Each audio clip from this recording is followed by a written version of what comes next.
हाँ जी बच्चों, तो देखते हैं इसी तरह के एक और क्वेश्चन को जो हमने पिछले पार्ट में भी देखा था, तो देखते हैं। Let us start.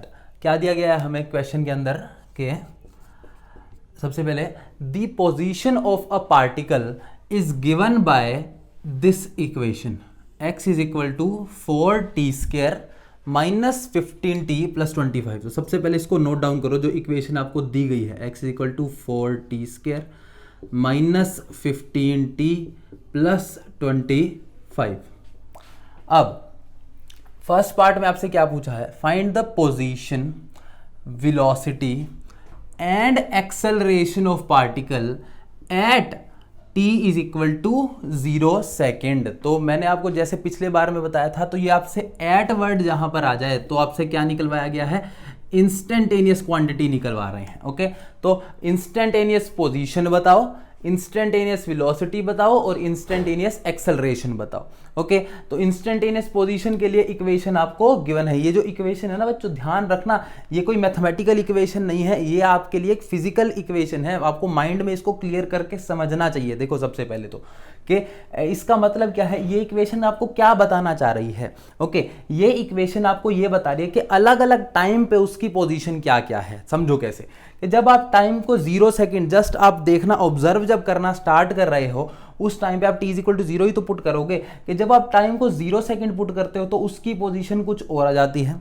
जब उसको t को 1 पुट करते हो उसकी पोजीशन कहीं और दिख रहा है मुझे पार्टिकल, जब t पुट कर रहा है तो कहीं और दिख रहा है। देयरफॉर ये एक मूविंग काइंड ऑफ पार्टिकल है, लेकिन ये अलग तरह का मोशन शो कर रहा है, एक्सेलरेटेड मोशन शो कर रहा है। ओके, तो अब ध्यान, एक और बात ध्यान रखनी है कि x का मतलब हो गया कि ये 1 डायमेंशन मोशन है। ओके, अगर यहाँ पर सिर्फ x लिखा है तो ये 1 डायमेंशनल मोशन की बात हो रही है, या सिर्फ y लिखा होता है, सिर्फ z लिखा होता है। सिर्फ z का मतलब कि कोई भी एक वेरिएबल लिखा हो x, y या z, तो ये 1D मोशन होगा। अगर यहाँ पे दो वेरिएबल्स लिखे होते x और y, जिसके बारे में हम लोग आगे वाले चैप्टर में स्टडी करेंगे, तो 2 डायमेंशनल मोशन हो जाता। अगर x, y, z तीनों का जिक्र हो रहा होता इक्वेशंस के अंदर, तो हमारा ये 3 डायमेंशनल मोशन हो जाता। अभी के लिए क्योंकि यहाँ पर सिर्फ एक x दिया गया है, तो ये 1D मोशन है, मतलब x एक्सिस में ही मूव कर रहा हूँ मैं। तो अब समझो, सबसे पहले this is the equation for the position. Okay, अब निकालो वेलोसिटी की इक्वेशन, क्योंकि आपको इंस्टेंटेनियस वेलोसिटी भी चाहिए ना बच्चों। तो वेलोसिटी कैसे निकालेंगे, इसी इक्वेशन का 1 टाइम डिफरेंशिएशन करके इंस्टेंटेनियस वेलोसिटी आ जाएगी आपकी। तो instantaneous velocity is equal to dx by dt। तो करो 1 टाइम डिफरेंशिएशन। 4 कांस्टेंट है, t के स्क्वायर का डिफरेंशिएशन क्या हो जाता है, 2t। ओके, माइनस 15 t की पावर 1 का डिफरेंशिएशन 1 हो जाता है, प्लस 0, कांस्टेंट का डिफरेंशिएशन 0 है। तो आपके पास वेलोसिटी का फॉर्मूला क्या आ गया, 8t माइनस 15। ओके, तो ये फॉर्मूला आया है, याद रखना, ये आपका आंसर नहीं है, this is only the formula for the velocity. आपने अभी भी t की वैल्यू को पुट नहीं करा, क्योंकि एट के अंदर आपको वैल्यू पुट करनी होती है। तो ये वेलोसिटी का फॉर्मूला आ गया। अब एक्सेलरेशन का फॉर्मूला निकालो, कैसे निकालोगे। एक्सेलरेशन याद हो तो इंस्टेंटेनियस एक्सेलरेशन क्या होता है, change in velocity by change in time, यानी कि dv बाय dt। ओके, तो इस क्वांटिटी का एक बार और डिफरेंशिएशन कर दो। तो करो, कैसे करेंगे, 8 t की पावर 1 का डिफरेंशिएशन कांस्टेंट आता है 1, माइनस कांस्टेंट का डिफरेंशिएशन 0। तो यानी कि एक्सेलरेशन की वैल्यू कितनी आ गई, 8 metre per second square. Okay, velocity 8t minus 15 metre per second. x is equal to 4t² minus 15t+25 metre. Okay, याद रखना, यूनिट को कभी नहीं भूलना है। ओके, यूनिट अगर भूल गए तो हमेशा क्वेश्चन में कुछ ना कुछ गड़बड़ करोगे ही करोगे। तो यूनिट साथ के साथ जैसे ही सोल्यूशन को सोल्व करो, माइंड में सोच के उसकी यूनिट लिख दो। जैसे पोजीशन था तो उसकी यूनिट क्या होनी चाहिए, ऐसे यूनिट मीटर, तो मीटर लिख दो। अगर क्वेश्चन में सेंटीमीटर स्पेसिफाइड है तो सेंटीमीटर लिख दो, तो वो अपनी इच्छा के अनुसार। ओके, तो ये आ गया पोजीशन, वेलोसिटी एंड एक्सेलरेशन के हमारे पास इक्वेशंस आ चुकी हैं। अब हमें क्या करना है, at t is equal to 0 second उसने पूछा है, तो आप 0 को पुट तो करोगे ना इस इक्वेशन के अंदर। तो करो पुट उठा के। सबसे पहले एट, फर्स्ट पार्ट में हमसे at t is equal to 0 second पूछा गया है, तो इस पोजीशन के अंदर पुट करो x at t is equal to 0। अब ये लिखने का एक तरीका हो जाता है, x 0 बोल देते हैं इसको हम लोग। ओके, तो इसके अंदर t की वैल्यू को 0 पुट करो, 0 0 25 रहेगा, सिर्फ 25 मीटर आ गया आपका आंसर। ओके, अब velocity at T is equal to 0 निकालो, तो v0 is equal to T की वैल्यू 0 पुट करी तो -15 आ गया।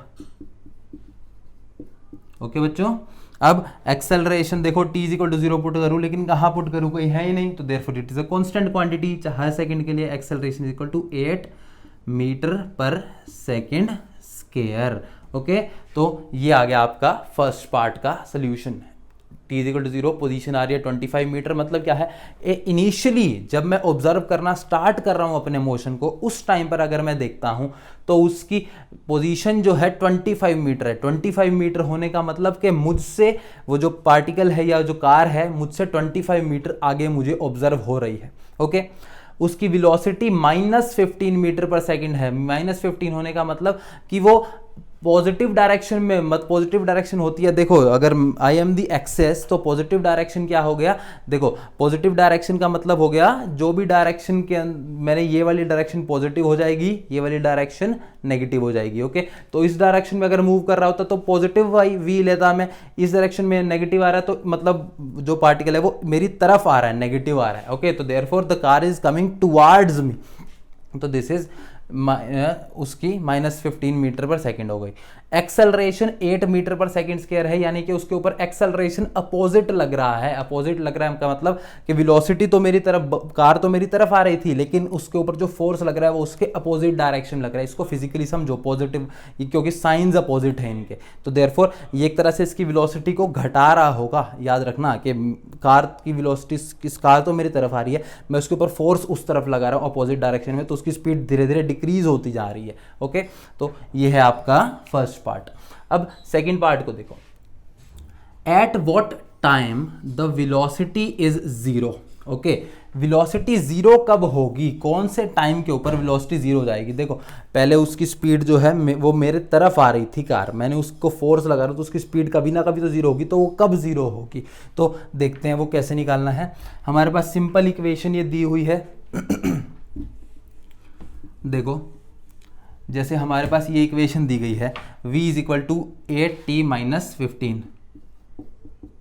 हमसे क्या पूछा है कि when v is equal to 0, v is equal to 0 कब होगा, वेलोसिटी कब 0 आएगी, तो इसमें 0 पुट कर दो इक्वेशन में। 0 is equal to 8t - 15, t is equal to क्या आ गया आपके पास, सबसे पहले 8t is equal to 15, t is equal to 15 divided by 8 second. Okay बच्चों, तो ये था आपका सेकेंड क्वेश्चन का आंसर, कब होगा, 15/8 सेकेंड के अंदर हो जाएगा।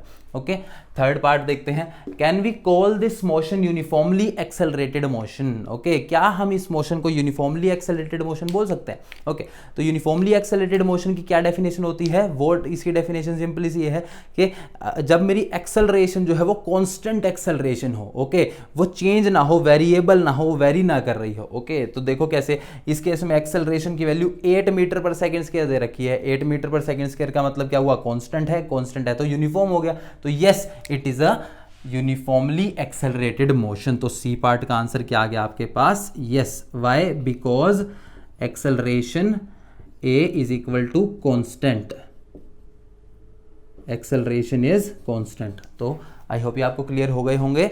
इस तरह के और क्वेश्चंस आप लोग ट्राई कर सकते हैं, और जो भी क्वेश्चन आए आप लोग कमेंट सेक्शन में जाके पूछ सकते हैं। Thank you very much.